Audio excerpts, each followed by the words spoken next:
Giờ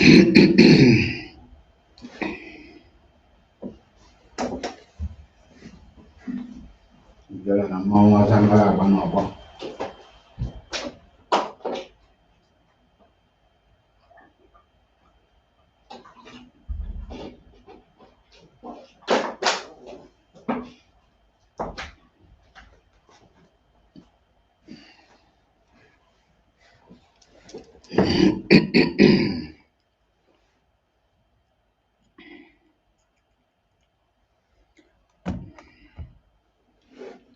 Good morning, good afternoon, good evening, depending on your time zone.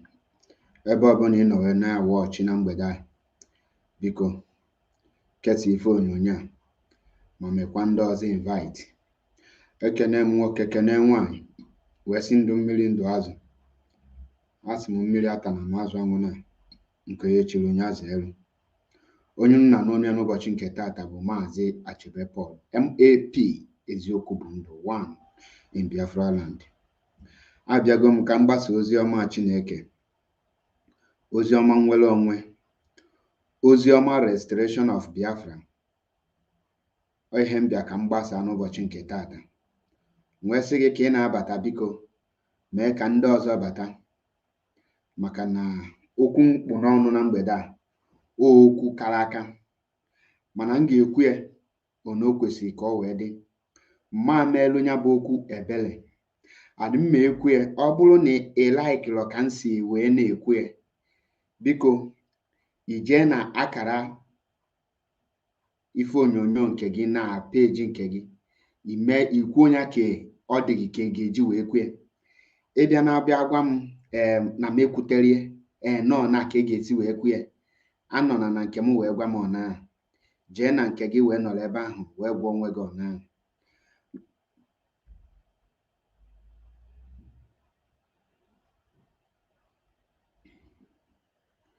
Wee sị ana m ekene Maazị Nnamdi Kanu, na-ekenekwa Eastern Security Network, wee na-ekene our legal teams ya na ndị ọzọ niile.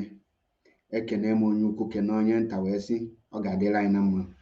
Ife nji maka ya wee bịa n'ụbọchị nke taata bụ maka ofu onye Yoruba a na-akpọ Sola Akiyemi, akwụkwọ ode, and n'ime akwụkwọ ahụ etinye gị ka a na-akụzi nyaba akwụkwọ na ụlọ akwụkwọ dị iche iche n'obodo ndị zoo, obodo ụmụ anụmanụ akpọ Nigeria. Mana after ka o dechere dị akwụkwọ,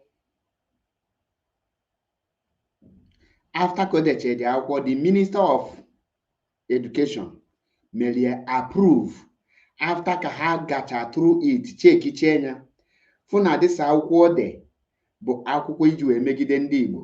Before ngaba n'iru ka m wepụtara unu ya bụ afọ akwụkwọ. Abịala m hie ka anyị bịa yọba ahịyọ ma ọ ka anyị bịa shiri ihe ya. Just a minute.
I really apologize for the inconveniences. I really apologize.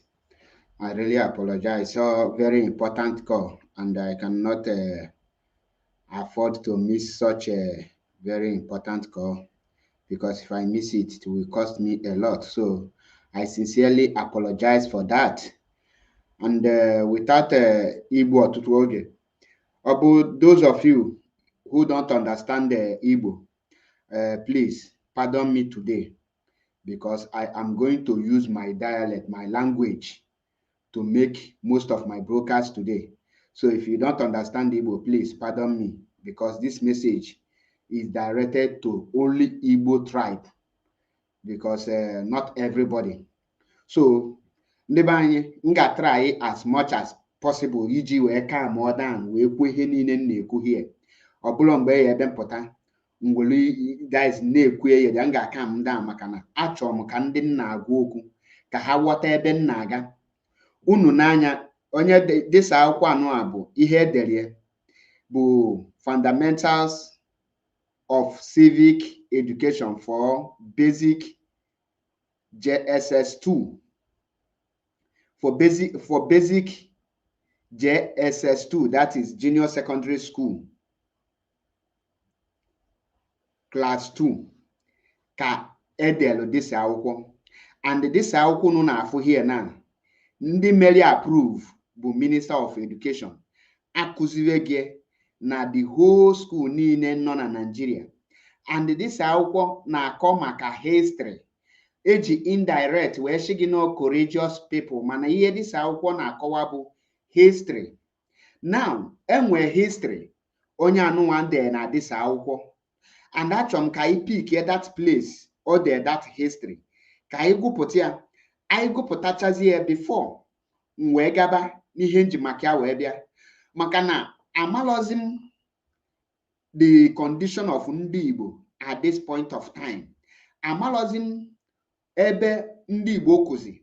Nke bụ eziokwu bụ na apart from IPOB Biafra something, amalọzi m enweziri any other Igbo group na-ekwu okwu or na-eme anything ndị reasonable iji wee nwee ike wee protect the value and the culture, that is the image of ndị Igbo, ndị ga-eme ka ndị Igbo nwetu any atom of respect, ka ndị Igbo nwetu ife a na-akpọ ugwu, ka ndị Igbo nwetu respect before any other tribe in that contraption called Nigeria. Amara mmụọ nweziri ọnụ na-ekwuru ndị Igbo. First of all, maka ndị gashi, what is IPOB leadership is doing concerning this thing. This very book now has nothing to do with IPOB. Maka gịnị? IPOB estate behona, the indigenous people of Biafra bụ sọsọ ndị Igbo. Ọ bụ mgbe ọ bụ na IPOB make this statement, that point ka m ga-asịzi gị yes, this is the fight of IPOB. Mana to me, for my own opinion, for my own observation, for my own understanding, I am not speaking for the leadership, because they have already made a press release and they have already taken their own necessary actions. Happily take. Mana even Nekunabu, the main people, the tribe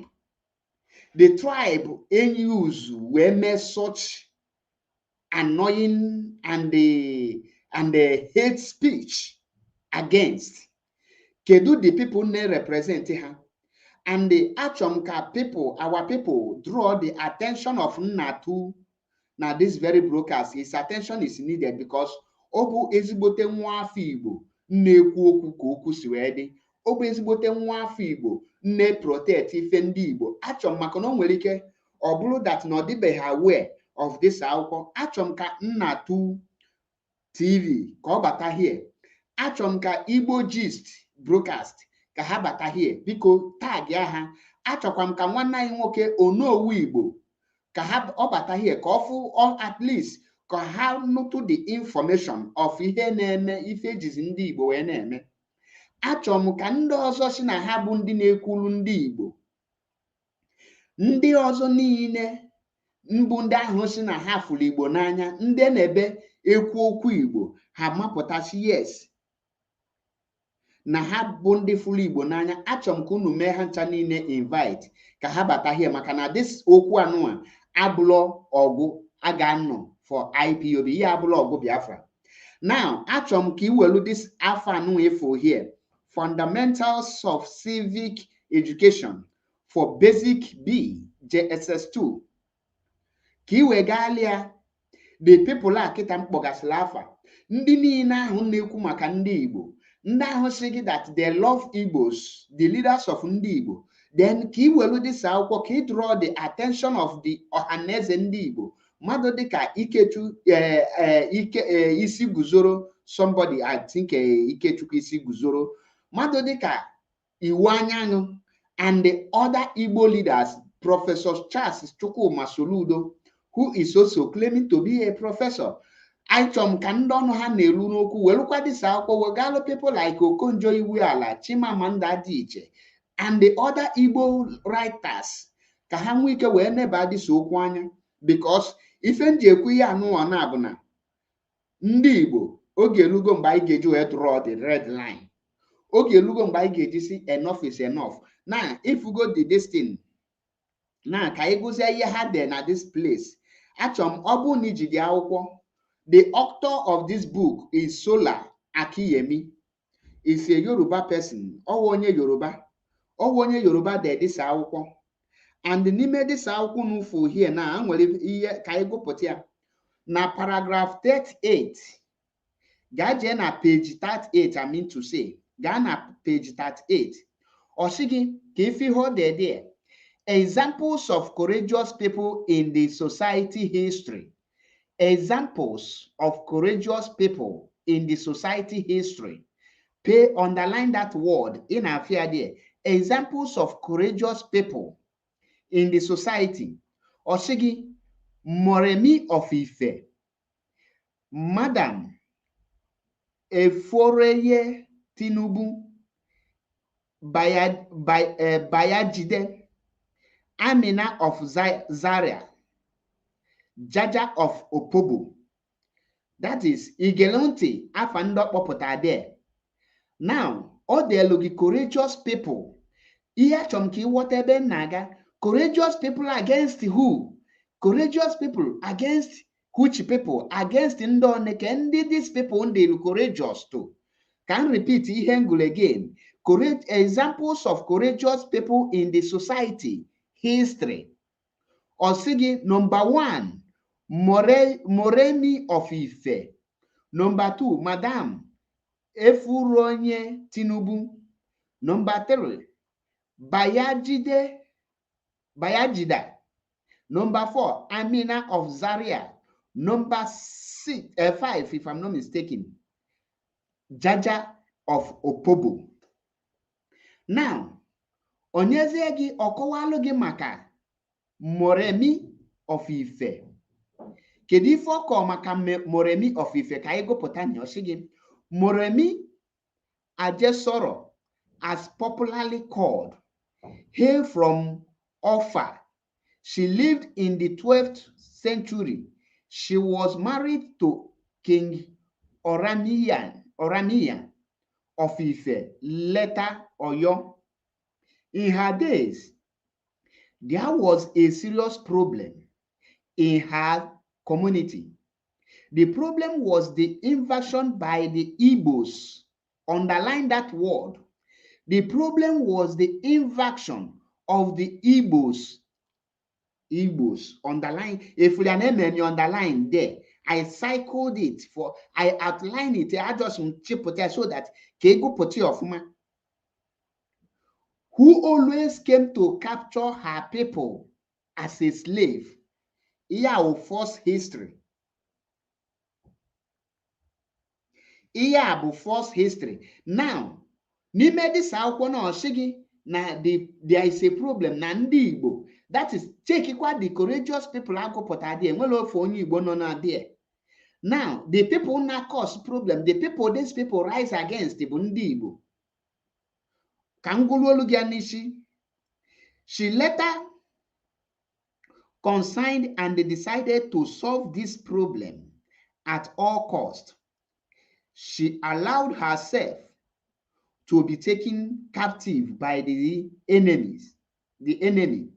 And because of her beauty, their king married her. While she was there, she got all their secrets and fled back to Ile-Ife and gave her people all the informations they needed to defeat the enemies. Eventually, the enemies were defeated and she was reinstated to her husband, King Orania of Ife, later Oyo, in 2017 to immortalize yes, to immortalize that. Even the akwụkwọ self. Okay, in 2017 to immortalize her, Oba Ogunwusi, the Oni of Ife, created a statue of Moremi in his palace. It is the correct tallest statue in the palace. Now, efolo the thing ha kọ maka ndị Igbo. N'ọwụ ndị Igbo na-abịa aṅụrụ ndị be ha for slavery.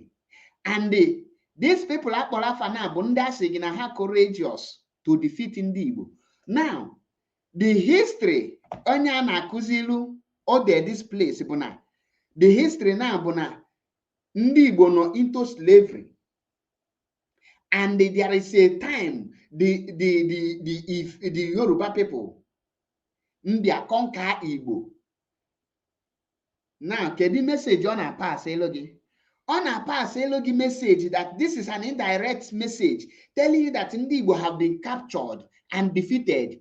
He referred Ndi Igbo as the people, land grabbers. The people they invade the other people's territory. Now, this akwụkwọ now keji akọwal history. Now, obele nwa dị afọ iri abụọ na ise ụmụazị ka na-etonyite now. Wee jiri this kind of history wee build their brain wee tinye ha ka ụdị anya ha ga-eji wee na-ele ndị Igbo. Ha ga na-enete ndị Igbo as the problem of ndị Nigeria. Now, this akwụkwọ na nọ n'ime ahịa na-elie a na-akụzizie as a history book na ala Nigeria niile. Now, essentially jụbụ ọpụta na onweghị ndị Igbo ngwụ this akwụkwọ to discover that na the image of ndị Igbo adịgo damage here. Ọpụta na enweghị ndị Igbo ngụ this akwụkwọ mbụ teachers na different schools ebe a na-akụzi this akwụkwọ. Now, kedu solution to this thing? This is a point ebe ndị Igbo kwesịrị ibinye ọtọ.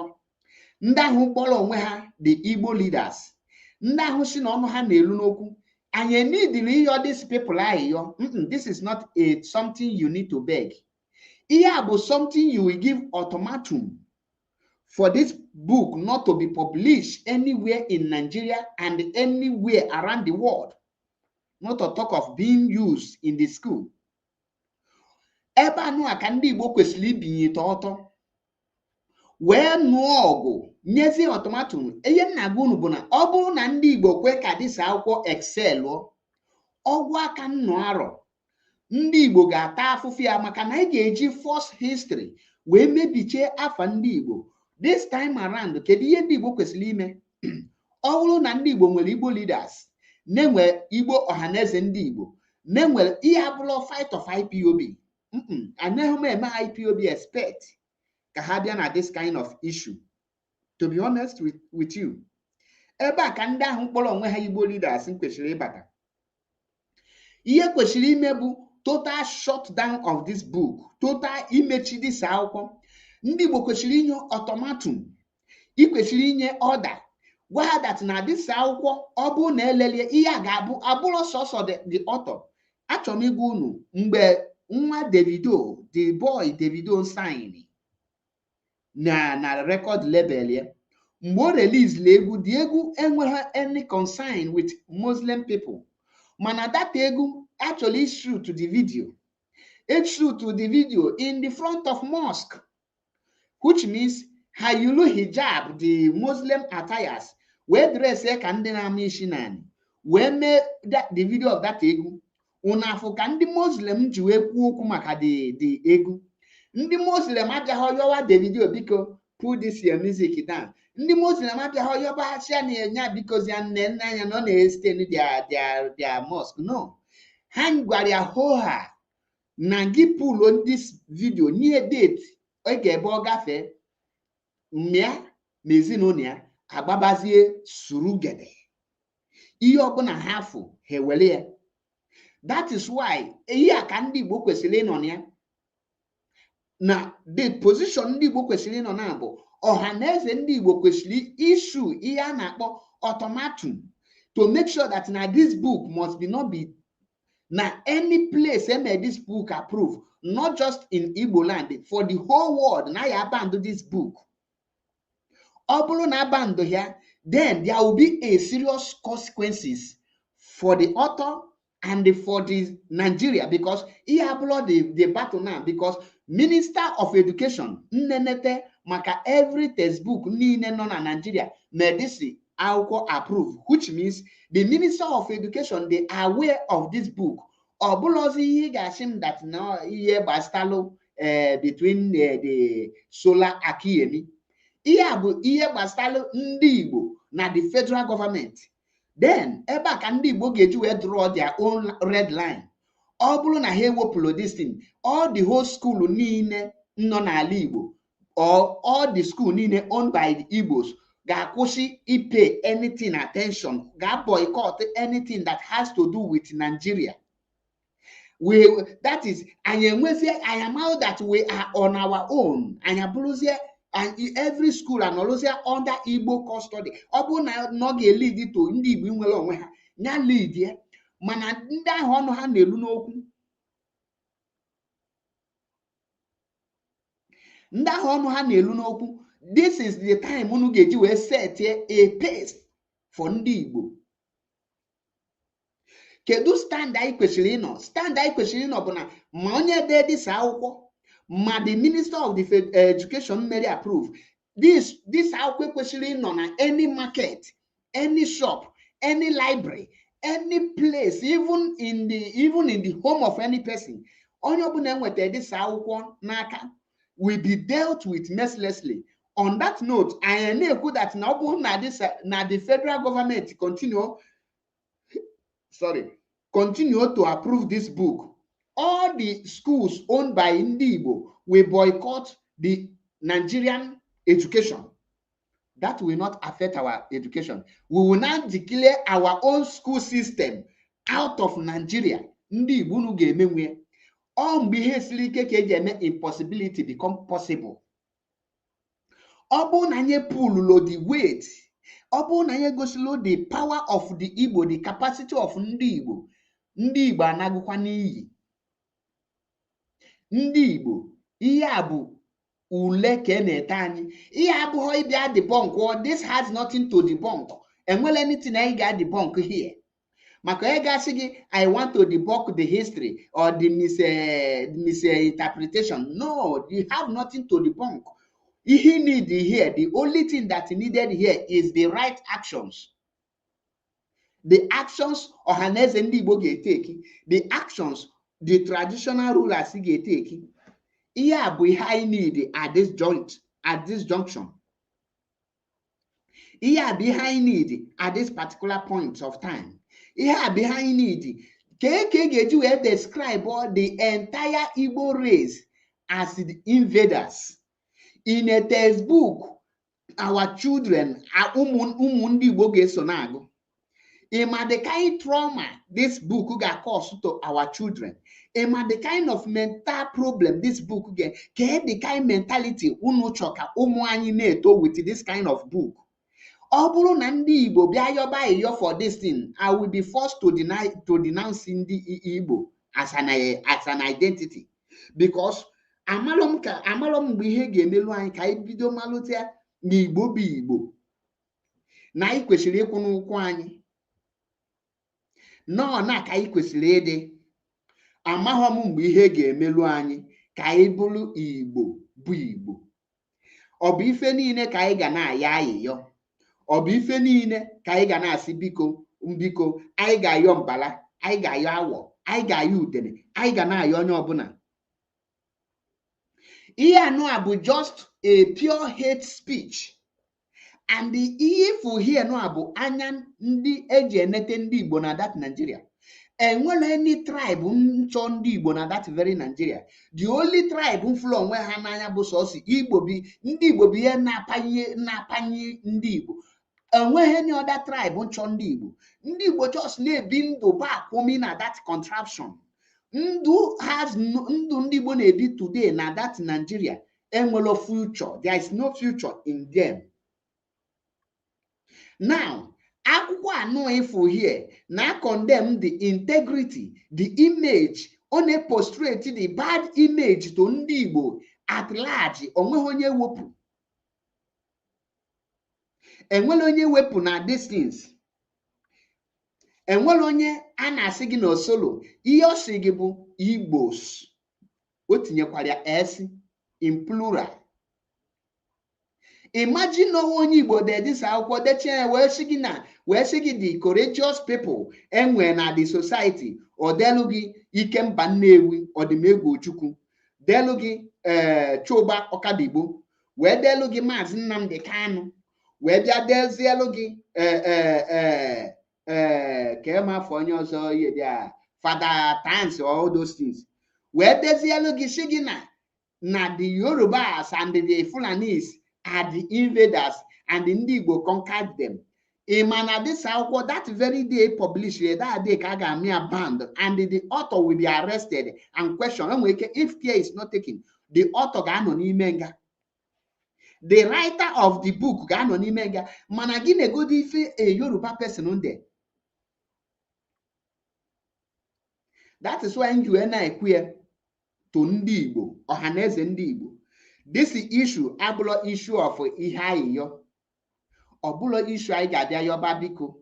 Ihe a bụ issue anyị ga-eteki a very heavy action, sanction against the federal government and against the author of this book in order to revise the damage. Maazị Nnamdi Julia ikpu nne gị. Iwe ọwụsa dịka ga na-ekwu okwu dị ndị na-ekwu okwu ozu nwụrụ anwụ. Ifụlia na-akpọ, imagine na-abịa dedis akwụkwọ na wee kpọọ great men nọ n'ala Igbo, akpọ Ikemba Nnewi Odimegwu Ojukwu, Emeka Odimegwu Ojukwu, wee kpọọ Maazị Nnamdi Kanu, wee kpọọ a great man dịka Maazị Achebe Paul, akpọ great people dịka Maazị Achebe Paul, kpọọ Mathias Ezak. Kedu ka o ji wee dị gị ka this Yoruba people enwere ike ịgba nkịtị ka data akwụkwọ ka ọ gaa n'iru?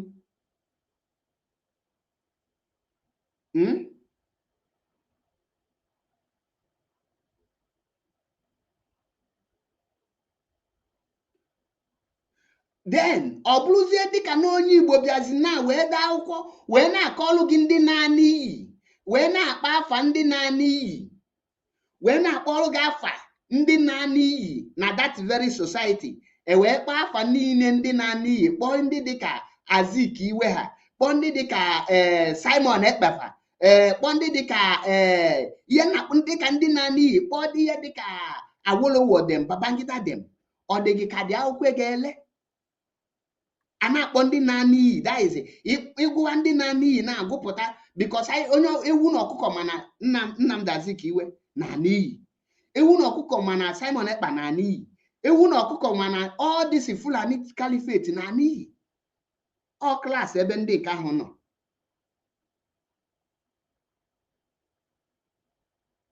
Now, kedu actions ndị Igbo na-eteki to at least iji wee save the image of ndị Igbo? Kee the actions ndị Igbo ga-eteki now?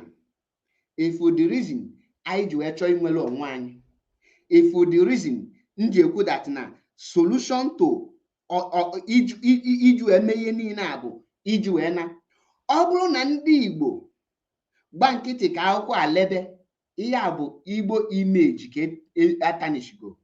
Now, ka ị bịa to the threaten threaten nwanne anyị nwoke mbụ nna men.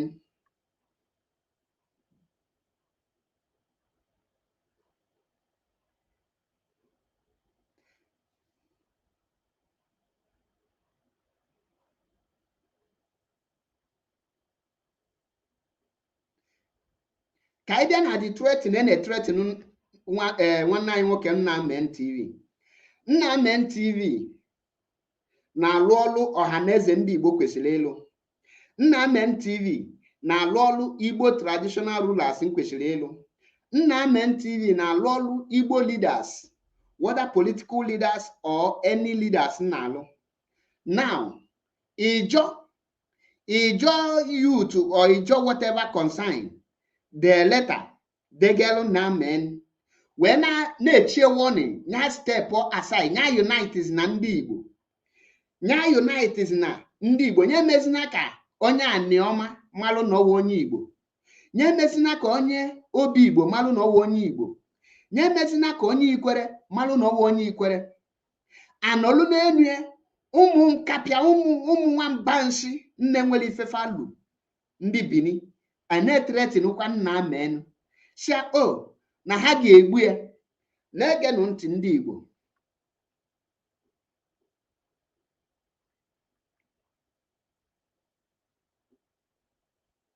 Let me block one bingo here. We have one bingo. Let me block him. We have already blocked him. You can continue reading. Comment is no more for you. Now, nna men ndị Benin na-threaten this guy. Ndị Igbo agba nkịtị. Ka ngwa unu one thing. Ọkwefu na Benin threaten this guy ndị Igbo agba nkịtị. Unu eche na no this guy ka ndị Benin na-threaten. Ihe ndị Benin na-threaten bụ the entire Igbo. The entire ndị Igbo ka Benin threaten. Una ma the reason ejebe Igbo ofu onye America bịaga ọgụ gbuo more than 10 people from you. Ima the reason American citizen cannot suffer in any other country. Ọbụrụ na that their citizen they very much important to them. Ọbụrụ na that their citizen possess equality or possess something that other citizens ne possess. Mana enwere ife a na-akpọ protecting of your image, protecting yourself. The reason America made that thing, it protect the image of America. It protect that name, America. That is why each door for America, America will come and they will fight for the release of the person. Each day of Israel, Israel will fight for the release of the person. Even now, just to protect the image of that very country. Now, nna many bo for Igbo. Ndị Benin na-threaten ndị Igbo agba nkịtị. Echi niile ife mmemme nna men enwere ihe ndị Igbo ga-eme. Ima the meaning inya bụ na nwanne echi ndị Benin awabata ndị Igbo ime egbubezie ndị Igbo.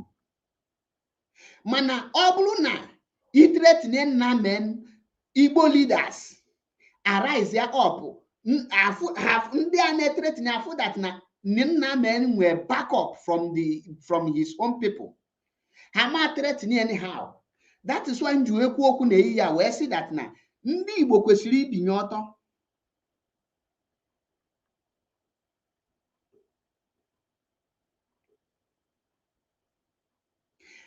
I say akum ndị Igbo kwesịrị ibinye ọtọ. Dee ezigbo letter caution all the Oba of Benin. Gwe ahụ ha that na ọkọ ka ọ na-men na ahụ.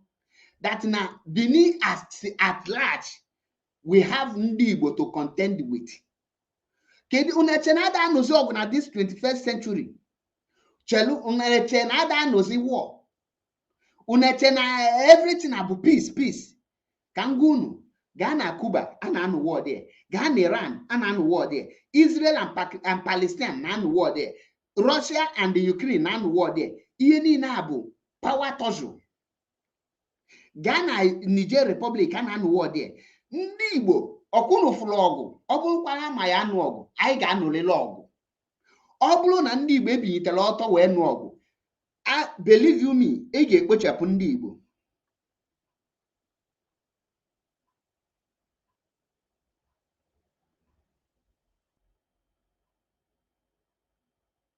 Thank you, Gilbert Chukwuebuka. I will definitely do so. Any of them comment rubbish, I will just block the person and move on. Ma for any again. Not to talk of only the confused. At this 21st century, can your brain can autopilot somebody that has no direction. Only breathing and packing eso. Now, can you put this image? Ndị Igbo enwere image to protect. Ndị Igbo enwere something unu ga-protect. Enwere na-eji egbu mmadụ aka n'anya. Ka ngwa unu na ụwa nọzi kịta. Before a food that na ekpose family, before a mmadụ attack, ha ga-ewe the family. Enene that family, ọ bụ na enwere onye nọ nsiri ike nọ there. That family are useless. Abanye there, apịtọrịa the family. Unu n'anya tata. The problem of ndị Igbo is none of my business. It's none of my concern. Obasalom. Here bụ problem of ndị Igbo. Ka the ordinary ndị Bini ngeji threaten nwa afọ Igbo. And on this note, can now draw the attention of IPOB leadership to the later ndị Ijaw people there. Because ekwubugo me here before. Ijaw adlo after this Biafra. Is either we move with this Igbo nation. I prefer Igbo nation than this Biafra. Go to this video. Muano here, MAP. I prefer Igbo, only Igbo as a country than he bring Ishekiri man as one nation with me. I prefer Sosi Igbo than he bring anything Ijaw to this thing. Makana nkebe eziokwu bụ na I restore Biafra with this Ijaw mentality.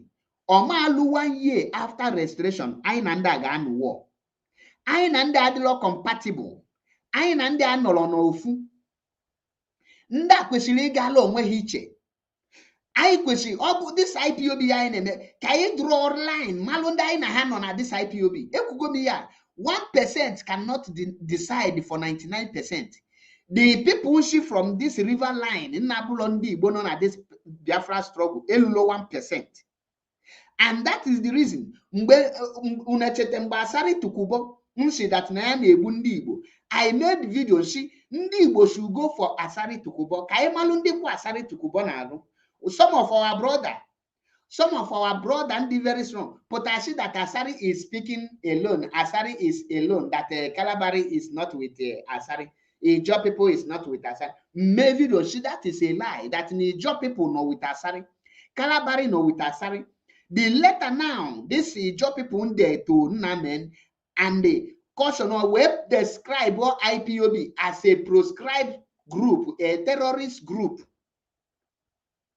Ndị this message bụ Ijaw youth. Mgbe Asari Tukumbo na-eme all those things with Ijaw name. These people enweghị any statement ha make. It is a very clear evidence that anything Asari na-eme tata na Ijaw nọ ha n'azụ. Mana ka before divert to that. Ka anyị bịagodu n'ihe gbasara ndị Bini. Ndị Igbo anyị ka nwee cultural value. Anya ka nwee something a ga-asị gị that n'ihe a bụ njirimara ndị Igbo. Ana m echete mgbe ka dị n'ụmụazị. Ị ma na onye Bini fụ onye Igbo, ị ga na si anyị Igbora.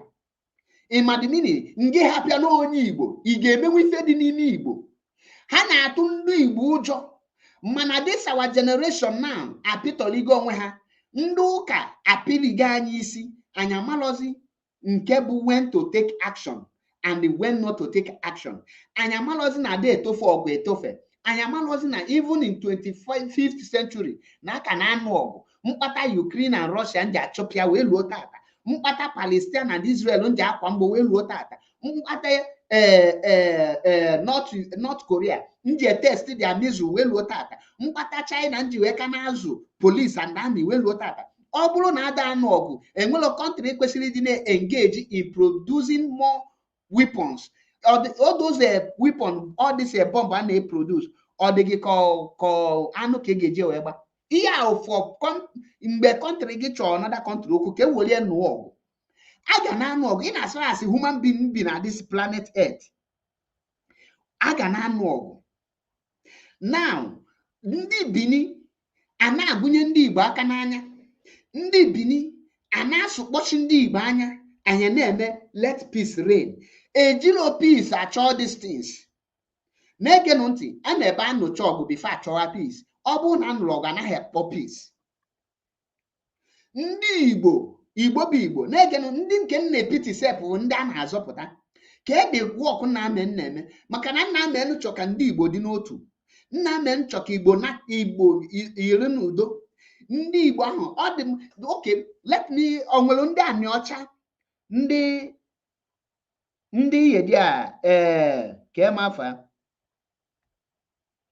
enwe ndị Ikwere, ndị Asaba, ndị Agbọ, ndị Aniọma, ndị ọdịsi Igbo, ndị Igbo nọ na Riverline. Ịmana unu akacha dị useless. Ka ị ga-eji na-aza nwa aka ego, ị na-asụ Igbo, ị na-aza Ifeanyị Chukwu, na-aza Ikechukwu, na-aza Okafọ, na-aza Okonkwo, na-aza afọ Igbo. Nna gị bụ onye Igbo, ijo pesin na bụrụ onye Igbo. Ishekiri ịma na ọ na ha ifunugo onye Ishekiri na-aza Ikechukwu, ifunugo onye Ishekiri na-aza Nwada Ụsọ, ifunugo onye Ishekiri na-aza Okafọ, mana onye Agbọ na-aza Okafọ. Then onye Bini apụtasị gị na ịbụrụ onye Igbo, ị na-ege such person ntị. Ịma na nzuzu nke gị kacha zuzu niile. Unu abụ ndị ife onye Agbọ iju ya ka asụsụ na-asụ, ọsịghị na ya na-asụ Delta Igbo. Kedu ka that language Delta Igbo ji wee sandụ gị? You are an Igbo person. Kedu ụbọchị create Delta? Which means before create a Delta, ị maghị asụsụ ị na-asụ. Were you speaking Delta Igbo before the creation of Delta? Unu mana unu a na-akọsụ the problem ndị Igbo na-enwe, maka na unu achọrọ ịma your own people. Unu abụ the most ka anyị ghara ịkpụ n'iyi. Unu abụ the most dọndị a ga-enwe. Ekwesị ka a na-agụ unu na unu bụ onye Igbo. Ekwesị ka a na-agụ onye Aniọma na ọ bụ onye Igbo. Ekwesị ka a na-agụ onye Ikwere na ọ bụ onye Igbo. Ekwesị ka a na-agụ onye Obi Igbo na ọ bụ onye Igbo. Ekwesị ka a na-agwa onye ụmụ okoro na ọ bụ onye Igbo. Ekwesị ka a na-agwa gị nwa mbụ onye Agbọ, onye ịgba nke na iwe onye Igbo. Ekwesị ka a na-agwa gị agwa. Ọ bụrụ na ọ bụrụ na analụgo gị akọ na uche that your brain have been damaged, ekwesị ka na-ezighị ụdị ozi. Ekwesịrị ịdị na-ezighị ezi. Maka gịnị? Ị na-asụ Igbo, asụsụ ị na-asụ bụ Igbo. Ịpụta iwoloji gị ọfọ, ịpụta ikwuo Chukwu okike. Enwere ife dị iche na asụsụ na dialect. Dialect dị n'iche n'iche. Like nsụọ my dialect na anara m asụ Ọka, ihe m na-asụ bụ my own language. Nwere ike nchọ isi gị give me something na nsị gị nye m ihe, jee nye m ihe da ka ana. Anyị nwa na-asụ ka ana now. Ndị Ọka na-asị ya ehihie dị a va. Ị ga-asịzi down na mụ abụrụ onye Igbo na onye Ọka abụrụ onye Igbo, maka na ndị Ọka na-asụ va. Anyị nwa na-asụ ka ana. Ndị dị imeni Igbo na-asụ kịta. Ụfọdụ na-asụ ugbu a. Ihe ahụ dialect ndị n'ala Igbo. Ngịnwa bụ onye Asaba na-asụ Igbo Ahaba. Ngịnwa bụ onye Agbọ, Ọnịcha Ugbo, Aniọma. Ihe akịta na-asa ndụ ka afa ndị ebe.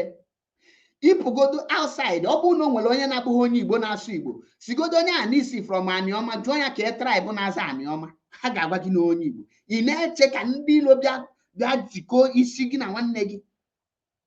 The insult ndị Igbo na-enweta today from ndị ụmụ nkapịa a na-akpọ Bini bụ ndị Igbo nọ na Asaba, ndị Igbo ụmụ anya nọ na mba mmiri bi ya na-aka ọsị ya.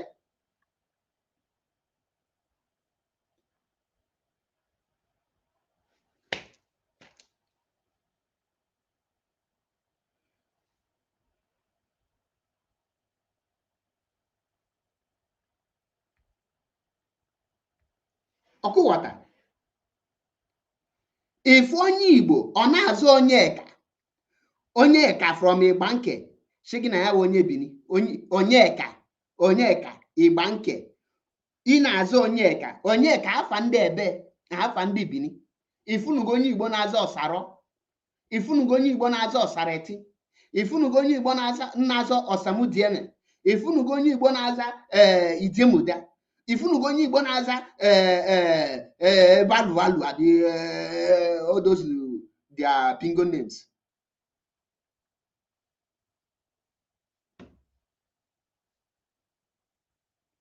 That is why anyị ji ekwu ya. Anyị nwabụkwa ndị Igbo, anyị ga-eri adụmadụ onwe anyị. Anyị ga-akwụsị ime onye ọbụla anyị fa isi na anyị na ndị a bụ nwanne.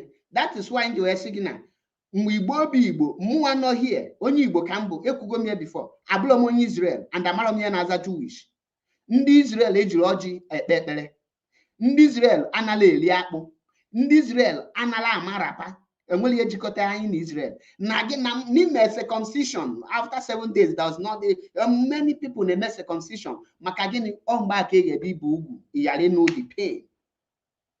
Ọ bụrụ ya relate gị na Israel.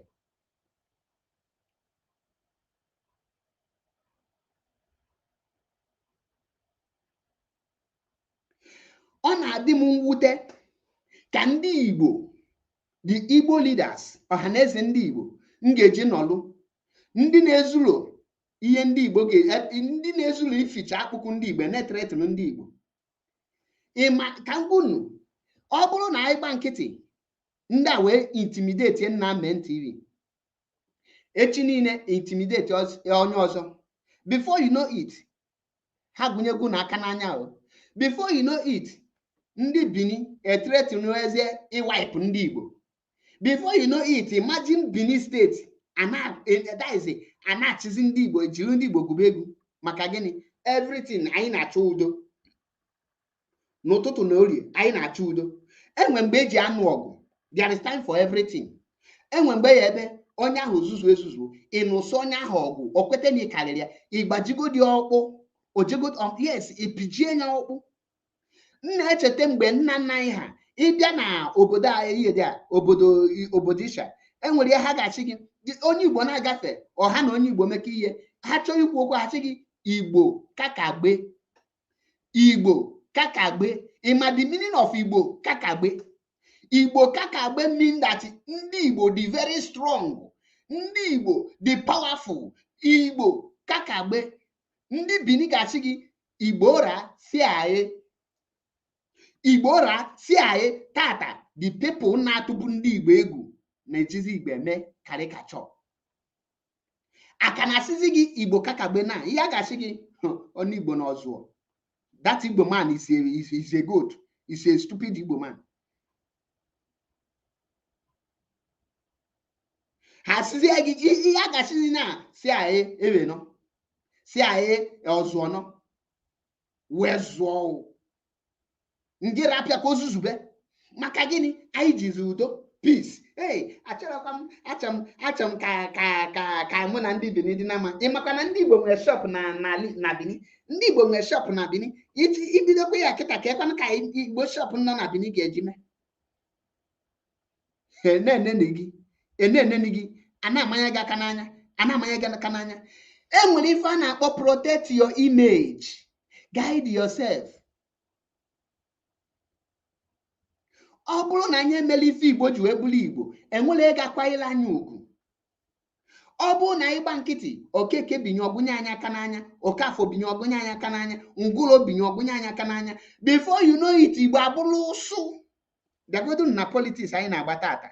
Igbo ekpotara aja. Ijuru onwe gị ka ihe kpata na Igbo ekpotara aja na politics. The reason na Igbo ekpotara aja na politics bụ na onwere onye Igbo mgbasi mgbọrọgwụ ike na fight for Igbo race. Enwere onye Igbo nkwụshi ọtọ ike na-aba mba. That is why you assume that na Nwike is a man. I respect that man. He fought for himself and he fought for his people. That no minister of FCT today, he merited it. Maka gịnị? He stood his ground. Enwere onye Igbo ga-akwụnwu na ground nke tata. Ekwesị ka enwe onye Igbo na-aya ala ga-ebe ndị Igbo agba anya randụ nya kwalụ mkpamkpa gaba. adịkwasị gị rapịa na ọ na-ayị ala mana anya mara ife ọ na-eme. Enwere ife ndị obodo ji biri, enwere ozi ife ndị Igbo ji wee biri. Ana m ayọ Chineke si ọwụ na maazị pụta ije anụ a ya bụrụ Igbo race ka ọ ga-champion. Maka gịnị? Mfu onye ọbụla bilitela ọtọ tata wee champion Igbo nation wee kwụsie ike. IMAP m ga-arapụ IPOB sobe onye ahụ ekwulomia na nzuzo. Ana m ekwu steady. Onye ọbụla mpụta na wee si na ya kwụ for Igbo nation wee bute ụzọ wee kwụsie ike mfu yes not the reliable mụnwa nọ here m ga-arapụ IPOB so where the person I will follow the person up. That is why nka ji wee fụọ n'owu Igbo n'anya wee luo tata.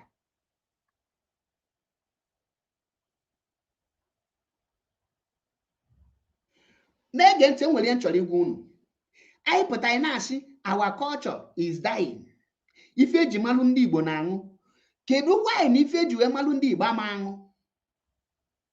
Kedu ka eze ọdịnala igwe obodo traditional rulers ga-ejibe ọnọkatọ ojebe ụka? Ọ na-eje ụka na gịnị mere? Ọ bụrụ na ndị Igbo na igwe obodo jebe ụka, obodo ahụ kwesịrị ịsha igwe rituo ibụrụzi igwe ịbụzi bụ igwe gaba ụka. Onye nọ mbelivu na ihe omenala kwesịrị ịbụ igwe dị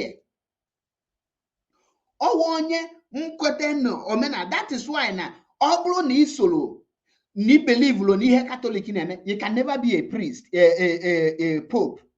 Enwe ọ bụ na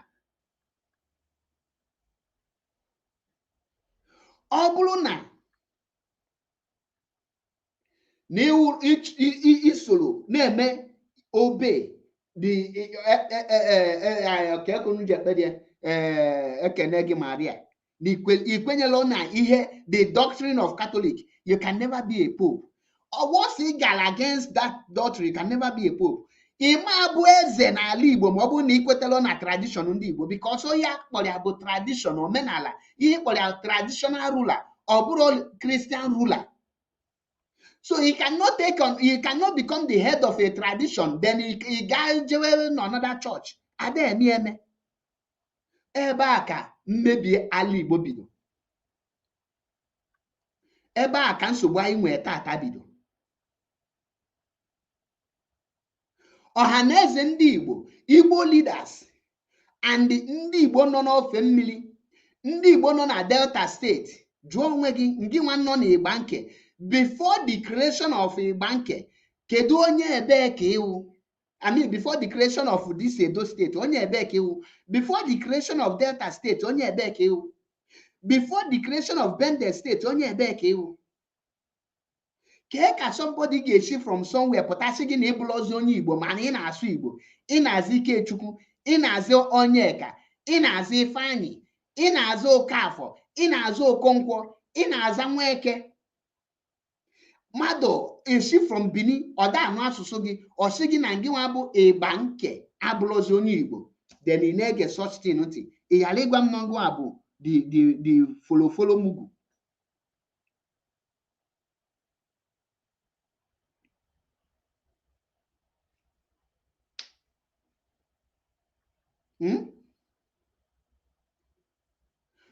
Some of our brother, iju onye a kedu asụsụ ị na-asụ, ọ sị gị na ya na-asụ Delta Igbo.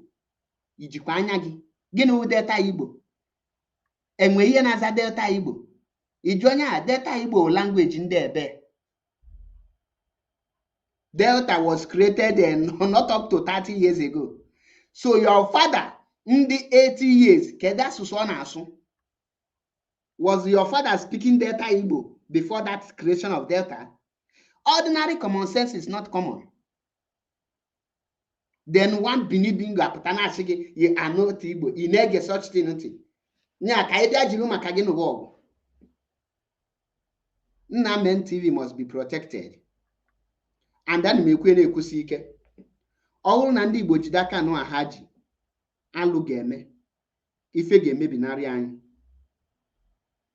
There is time for everything.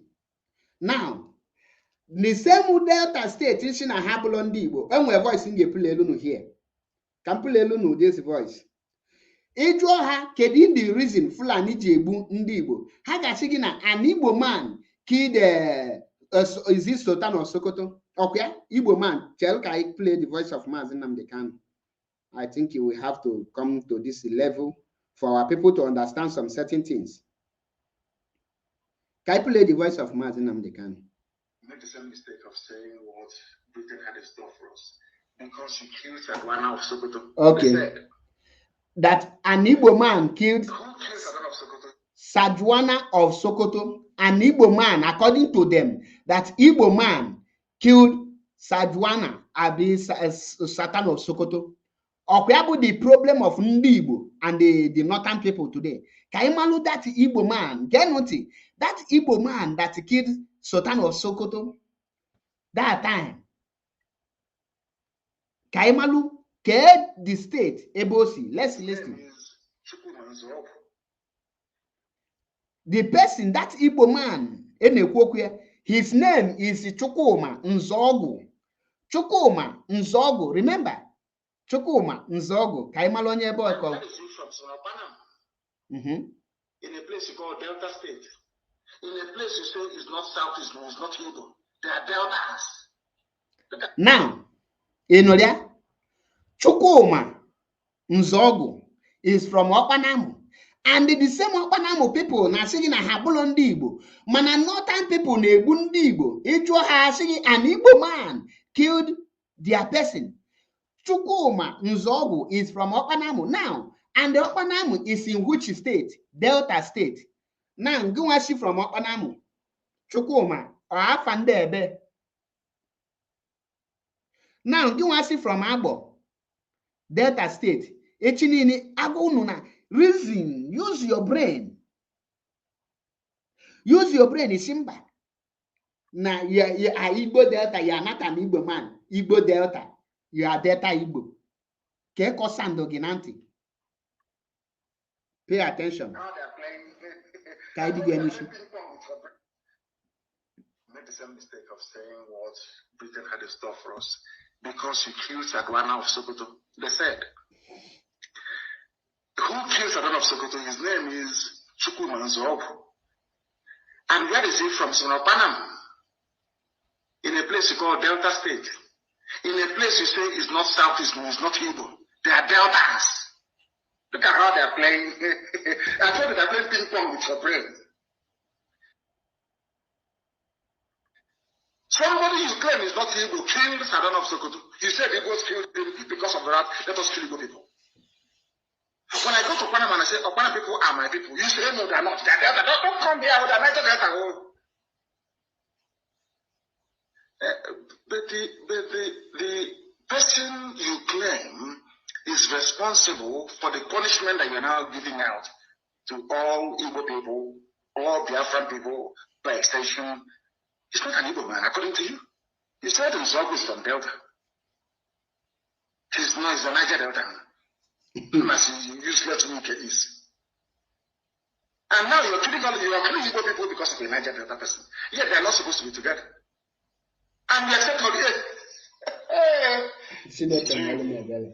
God have mercy. I'm just trying to point out how foolish a Nigerian is. That's what I'm trying to do. Nigeria is the most idiotic thing in the face of this earth. Somebody's from the Ukraine is Delta. He's a Nigerian. Don't come here. We are Nigerian, so don't come here. But the Don Lukuba is saying that Igbos are suffering because they killed Sadwana. And who killed Sadwana? Chukwuma Nzogu. From where? From Niger Delta. And you're telling me that we are okay. No, seriously, no. Just about are we normal? People that listen this way, are we okay? He's not an Igbo man. But when you want to kill Igbo, he becomes an Igbo man. He said that the bandits terrorizing you, those that took Leah Shuaibu, because everybody is now doing everything under Boko Haram, which of course is a lie. It's not Boko Haram. These are Fulani bandits sponsored by Fulani governors and politicians. And when you want to say, look, our unity is in danger, go to our unity. You know, when you want to, in those days when we were very small, if you want to, let's say you're there because People wonder why we say everybody's our brother and why we have this camaraderie in us. Because as children, our parents, so to speak, or guardians will put a sauce in one pot. We eat from one plate. All of us, from one. People think it's a sign of poverty. No. It is bonding beyond bonding. You know, when let's say there are 4 of you eating this or her soup, or bitter leaf, or vegetable soup, and the meat, as you're eating, you know, now, as a Niger Delta, Efuge, you are not an Igbo. The Asaba massacre, Kendi massacre, was Asaba massacred under which these guys do they massacre Asaba people in the name of Nibuli Igbo called Nibu Igbo? Now, my message here, Igbo leaders, we must learn how to rise up to fight and protect our image. Igbo leaders, we must learn how to make sure that nobody will take us for granted. Enough of all this nonsense. Enough of killing Ndi Igbo for nothing. Enough of a Calabari people, Calabari that is not up to one third of only Anambra. We use 1 or 2 people come to Anambra State to be killing in Anambra. Ekugomie before. Can say again.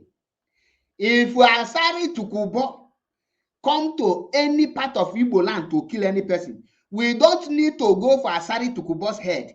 The Calabari head, we anyaga to Calabari, no Sunday Calabari ogo. Then you will see Calabari call Asari to order.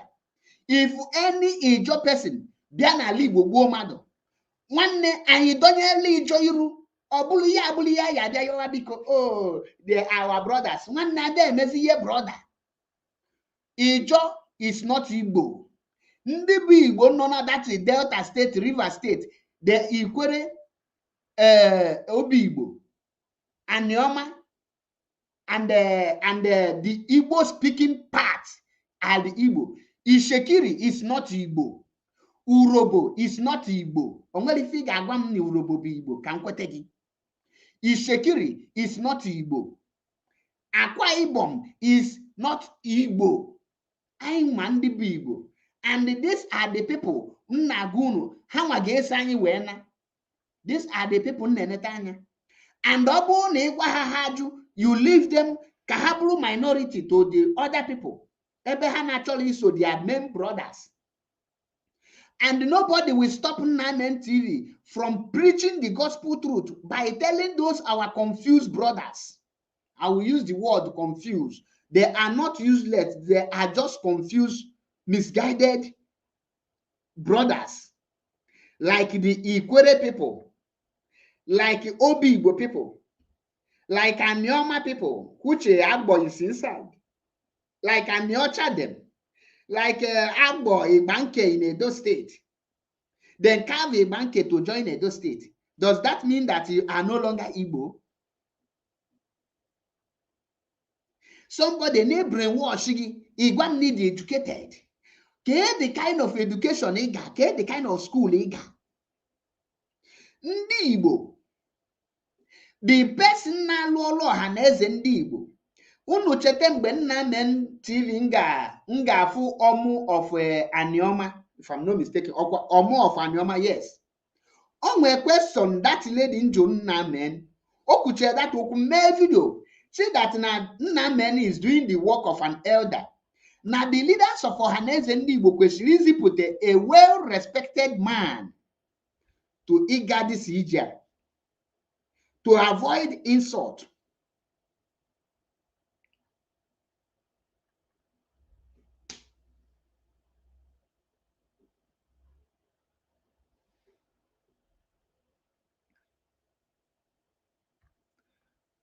Once you comment rubbish, I block you. That is me for you. Once you comment rubbish, I block you. I don't give a fuck. Another ma fi rugi.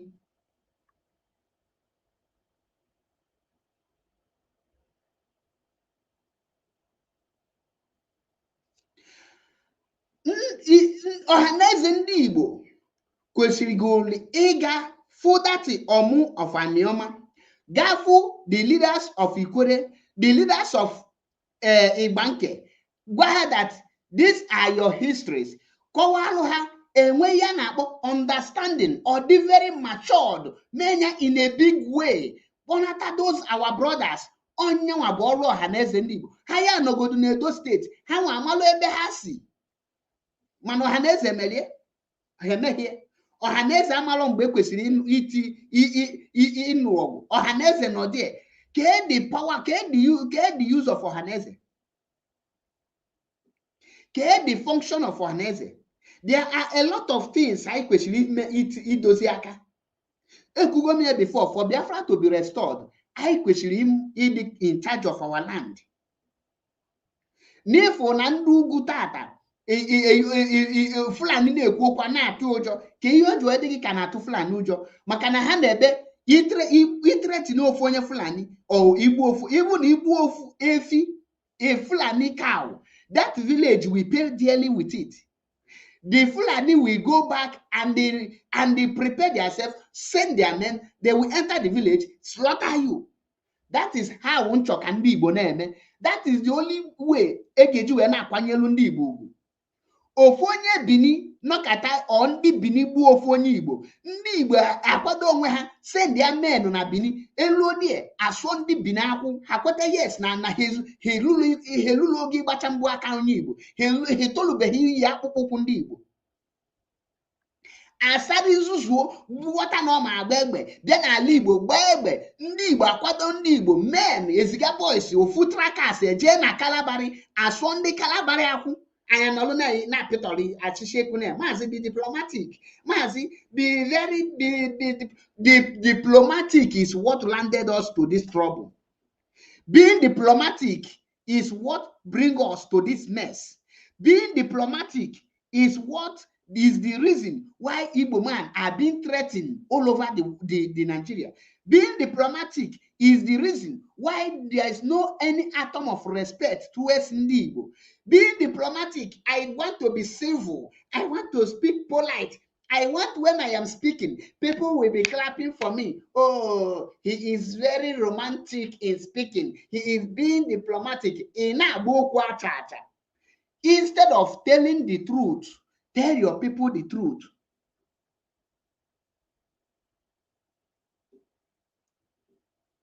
Henry Chijioke, Chukwu gozie gị. Mmadụ nọkata na ọsị gị na Iselu Ukwu na ọ bụla Igbo. Iselu Ukwu, ịnụkwa the name, only the name alone have interpreted ebe o si. Ịmana the people asị na ha bụla Igbo bụ the men ndị Igbo na-aza afọ Igbo. Just look at their name. Iselu Ukwu, Iselu Asaba, Obi Igbo, Igbanke, ụmụ Okoro. Now bịazie na the men Igbo a na-enwe ọka afọ Igbo, enwe ka eme afa ha Enugu, machadị afọ a na-azazi aza sef na-aza ụza afa na nọla na asụsụ Igbo, mana gị na Agbọ bụ Igbo, Anioma ifuru afọ ahụ o representịrị Igbo, Ani ọcha afọ Igbo, Ikwere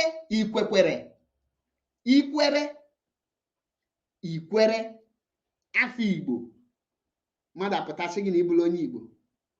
Ahaba, Obi Igbo, Igbo ụzọ, ịnụ that name, Igbo ụzọ, Igbo bi n'ụzọ. Ị na-anụ afa na afọ ị na-azaba afọ Igbo. Mmadụ apụta nkịta sị gị, ya nata na Igbo man, isoro onye anyị gebie ntị. This message am long because I could not 1 hour at this message end. Unless I will drop a number in case you want to call to contribute anything. I will drop the number because I tell them here can be alalo here. Manienda here can go Igbo that Nna men must be protected. Nna men must be protected. Iye ndị Fulani ju edi ebube tata bụ na anaghị egbu ofu onye Fulani aga free. Ihe ndị America eji atụ America ụjọ tata mgbe Boko Haram jidere ofu onye American citizen na Nigeria. Nigeria army amaghọ mgbe American soldiers nji wee bata na Nigeria rescue their citizen. The reason bụ na ha chọrọ protect that name America. Ha chọrọ protect that image. Onye ọha egbuo that person onwere oge ewepụ ha na-arụ mana oge detin their image oge emezi other country amaba ha aka agụba ha aka n'anya. Na Palestine gbagburu ofu onye student Israel ka Gaza njue receive not less than 25 bomb within 3 days, slaughter a lot of them maka ofu onye Israel. Enwere ife ị ga-eme a na-atụ unu ụjọ. Obodo ọbụla anaghị atụ ụjọ abụla obodo. Ndị Igbo na-achọzi ịna n'iyi. Igbo na-achọzi ka abụla ihe eji eme karikachọ. Ndị Igbo kwesịrị ịdị na-eme ka Igbo nna nna anyị ha mma. Ịmakwa na inu niile anaghị aka na-ekwu na oke cheke. Suleiman bido church, the headquarter of Suleiman dị na Awuchi. Suleiman bụ onye ebe onye Awuchi. WF Kumuyi bido church, the headquarter of WF Kumuyi dị na ala Yoruba. WF Kumuyi bụ onye ebe onye Yoruba. Onye dịkpọ bido church, the headquarter dị na ala Yoruba. The onye ebe ka onye Yoruba. Mmụọka bido church, the headquarter dị na Lagos. Mmụọka bụ onye mgbidi Imo steeti. Ọ chefuo ala nne. Ebuka Obi chọrọ ibido nke buga headquarter na Lagos. Now, bịa bufetie na company. Onye Igbo ọbụla chọrọ imepe company na ga-eburu the headquarter bufee na ala Yoruba.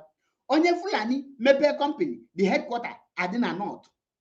Onye Ugwu Hausa chọrọ imepe company, the headquarter of company adị na Ugwu Hausa. Onye Yoruba mepe company, the headquarter adị na Yoruba. Onye other tribe mepe company, their headquarters anọrụ na their place. Onye Igbo chọrọ imepe company, ojewe Lagos headquarter, Abuja headquarter, obubeteziela anyị filling station na hotel. Ịgwa m na anyị ma ihe apụta ya na-aza smart people ka gịnị mere smart. These people na demonstrate the kind of hatred ha nwere ebe anyị nọ. Anya kene eyine na form one Nigeria. We are law abiding citizens. We respect law. Which law can respect? With the kind of hatred anyị nwere na mgbe gwara unu that Peter Obi, the more ndị Igbo support Peter Obi, the more ndị Igbo suffer. A lot of you hated me. Ndị niile akpọ masị, just look at Magnus Oraka using ndị Igbo to cash out. Ndị Igbo na-send millions maka not obedient. Unu amaghọ mgbe support unu hypocrites. Unu amaghọ mgbe people na-pretend. The problem of Igbo is that they don't know who pretend to love them and who really love them. They follow somebody that will lie to them. Oh, Igbo man. You jump and follow the person. Oh, we never know that we are hated. That that all this is support from Benin, from the Niger Delta, to just to destabilize and destroy IPOB because of Mazi Nnamdi Kanu. Actually bring Mazi Nnamdi Kanu down. During the election, Mazi Nnamdi Kanu. During Jonathan time, on any Igbo 5 states in the Igbo, Jonathan win the Hanchanine. A contest here. During Peter Obi, River State has the highest population in the whole Niger Delta and the whole South. That River State, Tinubu win it there. Akpabio State, Atiku Abubakar win it there. How many states for them? Abiazi those states. How many votes could you get there? In those states. Achigi Bayelsa. Bayelsa population below 500,000. Bayelsa population highest no Buketi Igbo this 600,000. Bayelsa say oh, Obuleba capital bina de win. Delta bu Igbo. 90 or 95% of Delta population bu ndi Igbo. Ibiana River State, the vote to Peter Obi nwete na River State bu the same Igbo speaking part. Other places Nabulo Igbo speaking. Ring to Tinubu. That is a clear message. a na-agụ unu eche nọ by onye pụta otie gị obedient che na gịnị asụ nekwanụ Bini na-etretin onye Igbo nwa afọ Igbo mgbe elu bụ ala ọsa enwere ọba of Bini etretin nwa onye Igbo na Afri. Ihe abụla ihe debunking no, ana m ekwu ekwusi ike. This is not a debunking issue. Ihe a bụ time to take action. Ifulijo and this Bini time ndị Igbo ga-eji package ha na-abụ tinye ha ebe ha belong is now. Ọ bụrụ na ya emerie I like I sụwa diplomatic English ịsụcha anya ha egbu anyị woto. Our image have been tempered. Our respect have been tempered. Anyị enwere ozu ugwu, enwere ozu ụjọ a na-atụ onye Igbo. Maka gịnị? Onye Igbo believe that na ngwaahịa is more important. Okwefu the whole properties ndị Igbo nwe na mba ndị ọzọ niile, end of the day e ga-destroy ya. Okwefuru this war ọgụ anụ anyị na-agbala ọsọ, end of the day anyị ga-amị. Ọ ka mma na anyị nụrụ ọgụ anụ akịta anyị na-develop chebeghọ dan na anyị mechere ihe niile develop che anụ dị ọgụ. Ma ọ bụrụkwa ma this anyị anụ this ọgụ, I can guarantee you 150% there must be ọgụ. A ga-anụrịla ọgụ iwu ọkụ ọkwa ọ bụrụ ma ọgụ a ga-anụrịla ya. Bet me ebele emegbuo m unu nne na-alụgasị ụlọ na Lagos na Yoruba na all this part of nnabụla ala Igbo. Ebele emegbuo m unu because ife ga-eme unu ntị nụrịa ga-asụ wuruwuru, anya fụrịa ga-agba ọbara. Ekwubu m ya before.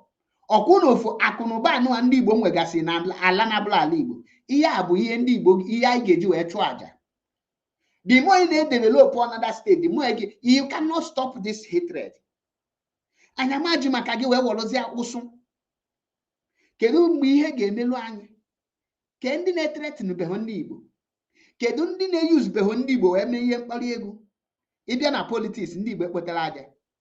Enwere onye Igbo ka na-agba politics ka nwoke? Negodu the whole 5 states. Enwere onye Igbo anya ngasị gị I stand for Igbo, I play my Igbo politics, anything, everything I am doing Igbo first. Enwere onye Igbo ka na-ekwu okwu maka ndị Igbo? Negodu the whole politicians anya na kedu ihe kpata ju ede gị ka ndị Igbo politicians adịgo useless because ndị Igbo amalo went to draw the line. Ndị Igbo amalo went to start fighting. Ndị Igbo amalo went to say no. Ndị Igbo amalo went to rise up. Ihe niile asị let peace reign. Every time ifuru ihe ndị ugwu ka ju ebe nkịtị chelu ka ekpechi ikpe Tinubu na Atiku na court because enwere ikpe Peter Obi nọrọ court. Ndị ikpe ha nọ na court Tinubu and Atiku Abubakar. Nna gị unu ikpe Peter Obi nọ na court. Peter Obi enwere issue na court. One, all the confused. Peter Obi remain the only confused candidate enwe na Nigeria. But because he's an Igbo man, your love, you are living in delusion. My pain, but that I see ahead. A lot of year and a half. Peter Obi enwere case na court. Ndị nwe case na court bụ Atiku Abubakar versus Tinubu. The moment ekpeche that ikpe, Tinubu megide win Atiku Abubakar na court. Mgbe aki ga-echifu na ndị ugwu, no matter how you give them anything, they will be pressuring Tinubu for more. Mana enyekwala enyi Igbo minister of water. Asigi, I have tried maka ofu position enyi onye Igbo. Gwa m one position onye Igbo na handle na ndị relevant na that Nigeria. Yet, ajunu na asigi na Tinubu na run inclusive government.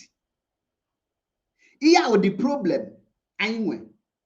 Maka gịnị enwere onye Igbo ndị strong. Ekwesị enwe onye Igbo na power ka nwe ike na ala Igbo. Mgbọpụta ọ na-aba mba ndị Igbo akwụrụ ya n'azụ, ọ na-aba mba na-ekwuchitelu ndị Igbo. Ihe niile na-agba politics na ala Igbo tata boy slave. Enwelezi enwe ọnụ na-elu n'okwu. Maka gịnị ndị Igbo gba nkịtị Fulani aplant alụ ha people ga na-eru ha. Ọhaneze ndị Igbo Fulani na-eselect the leader of ọhaneze ndị Igbo. Okechukwu isi guzoro ọhaneze ndị Igbo tinyere ya die. Kedu ka Fulani and Hausa Yoruba ga-eji na-eselect the leaders of ndị Igbo agba nkịtị. Igbo youth Hausa ka Hausa ọkpa. Ebe ndị Igbo look at Mohbad nwụrụ anwụ ka Yoruba na-asị gị nụcha die. The hatred is there. Only Igbo can justice for Mohbad, justice for Mohbad. The same Yoruba Nagwagi, you are a terrorist. Don't use Mohbad issue to come in. That we not send you people. On my voice, let me check if I will see this video. I just came across it one certain time, but I don't know Mama Kayafia. Let me search if I can see it. Genti. Genti na this video.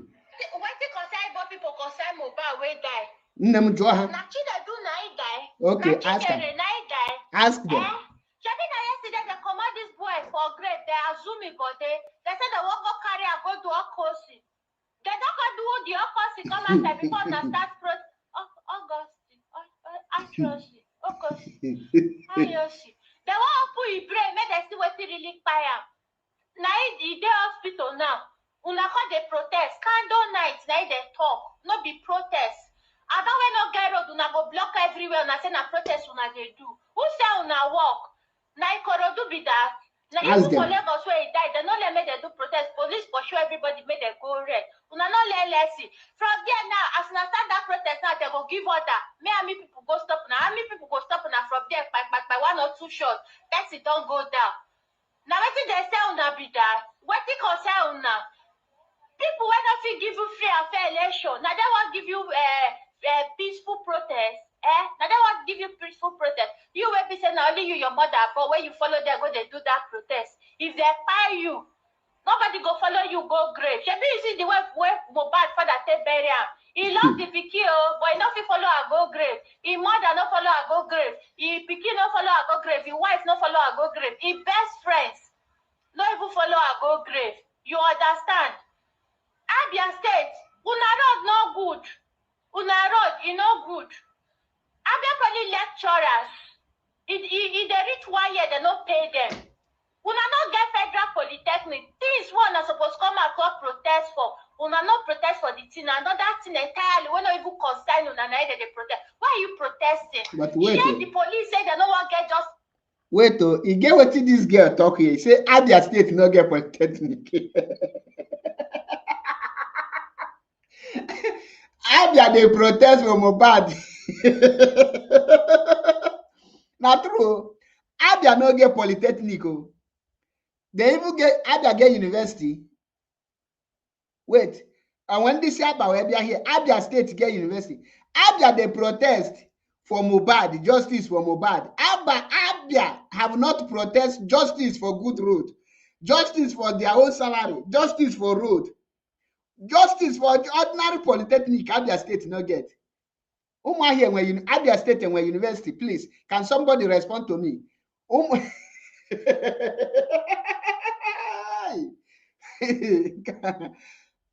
Justice for Mohbad. Ndị Yoruba narakwa eme protest. Ha na-ajụ unu wetin concern Igbo man with Mohbad. Ọ bụrụ na abịa asị onye agbapụtagoro unu na-eme protest, o nwere esighị mee protest. Anthony Ginika biko Abia State enwe polytechnic. Ọ na ha nwe polytechnic ka afa dia polytechnic biko. What is the name of Abia State polytechnic or any polytechnic in Abia State? Because can somebody answer? Abia State, what is the name of una polytechnic? Onya Akita is a comedian. She's a comedian. Mana, you neku here. There is a very big point in everything on neku. Inwelo Polytechnic. Adilomson Inwe University. Yet, in a protest for Mohbad. Man, you keep protest for your own. Unenwa huzo. Abia State.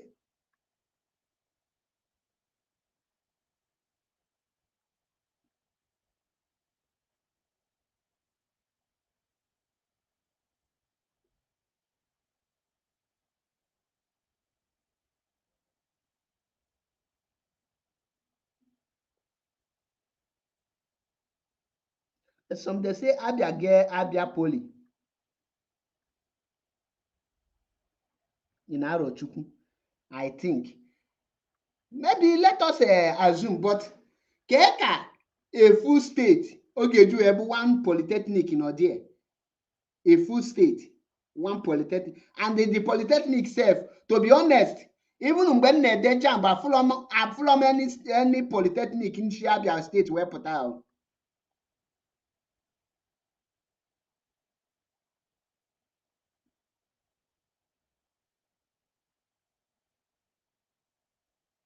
Nna Dick, abi no Dick Elijah. Okay, no Dick Elijah si na enwere Abia Poly. Anụbeghịkwa m ya, to be honest o. To be honest, anụbeghị m Abia Poly.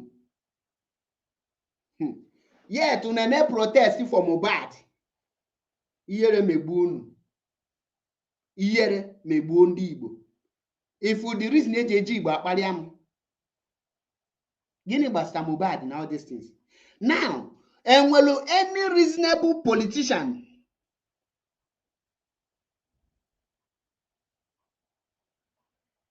I will later Google it. I will later make my research. Mana the question now, gịnị jikọrọ Abia State with Mohbad?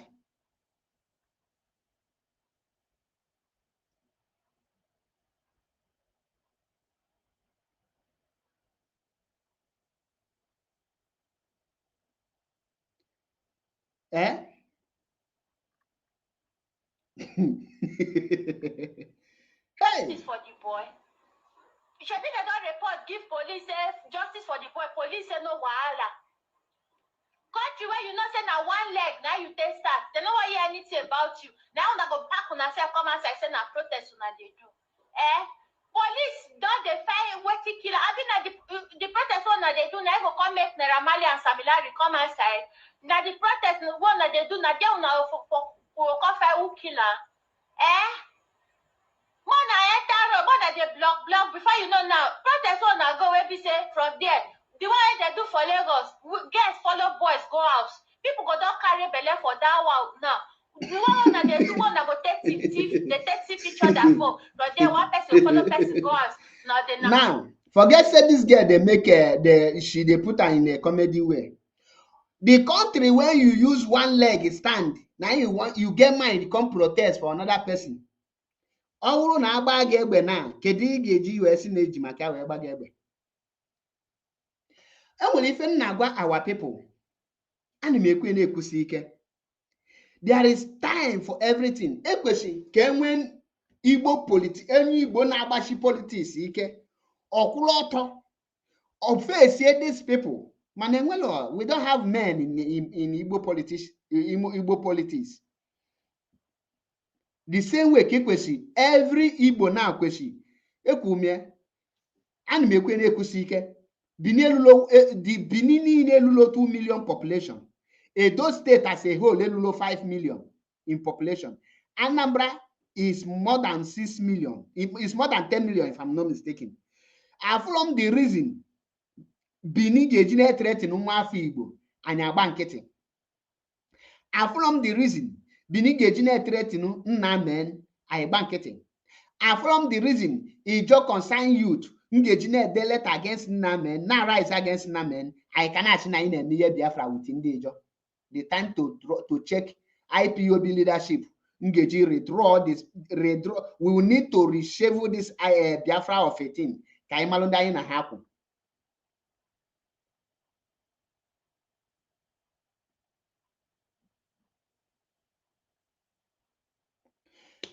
N'Igbo leaders anaghị eme ọfụma bụ na ya chịtabeghị chinyelu ha. Anyị nwa ka ọ dịrị correct ha. When last ka ifugolu ndị Imo State eme protest against the bad governance in Imo State? Kedu mgbe ndị Abia State megolu protest against their bad leaders? Kedu mgbe Anambra mee protest against their bad leaders? Onye ọbụla basis on social media ka anyị nọrọ na social media na-agbaghasị ọnụ. Anyị nwelozi nothing. It is very painful. Na-egenu m ntị ọfụma. Na-egenu m ntị ọfụma. Ọ na m na obi adịrọ m mma. Ọnụma na-esu m. Ihe nju egwu na obi adịrọ m mma bụ na ọ bụ na Igbo leaders actually made the needful. Then ọ bụ na the Igbos ma ihe ha na-eme anya chepụ those Igbo leaders tinye onye anyị kwesịrị itinye. Na ndị ugwu na-akpa ike na bụ na any leader nọ n'ugwu na-ekwetala n'ihe ndị ugwu na-eme, ha jiri aka ha gbagbuo ya. Ọha na eze ndị Igbo, iwu anyanwụ ekwesịrị ịbụ leader. Enwere all these people na-parade onwe ha as leaders. Ọwụ na ya machita chinyelu ndị a wee jiri aka anyị hazie a na-atụ the people egwu. Ịbụrụ leader, ịmalụ na ịgbajọ isobe ancestor gị. Anya ma correct a lot of things. Nya nwee time anyị ji eje ọgụ, nwee time anyị ji ezu ike, nwee time anyị ji akpọrọ egwu. Nya nwee the reason e ga-eji na-atụ onye Igbo egwu. Enya nwee ihe ndị Igbo ya na-eme e ga-eji malụ ha. Ihe anyị bụ peace, udo wee na-aga. Enough of it. Ihe na-ebe traditional ruler asị ya kpee ekpere ọsị n'afa nna nwa na mmụọ nsọ. Ihe anụ a kwesịrị ịkwụsị. Obodo any traditional ruler na-achọghọ ifoli ihe na-eme ọlituo.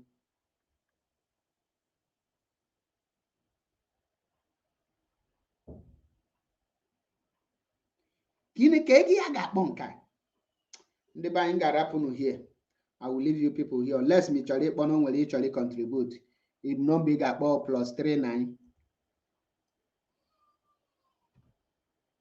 35 12 957752. Yeah, number 2 ka ọ bụ na o nwere ịchọrọ ịgwa m ozugbo ka m mechie because iwe wee ego m na this broadcast. I have lost it. Then ya akwụkwọ mmadụ dị. Ọ na nwere ịchọrọ ide ịkpọ ịgwa m ya because iwe na-ewezi m ihe dị a nnọkata.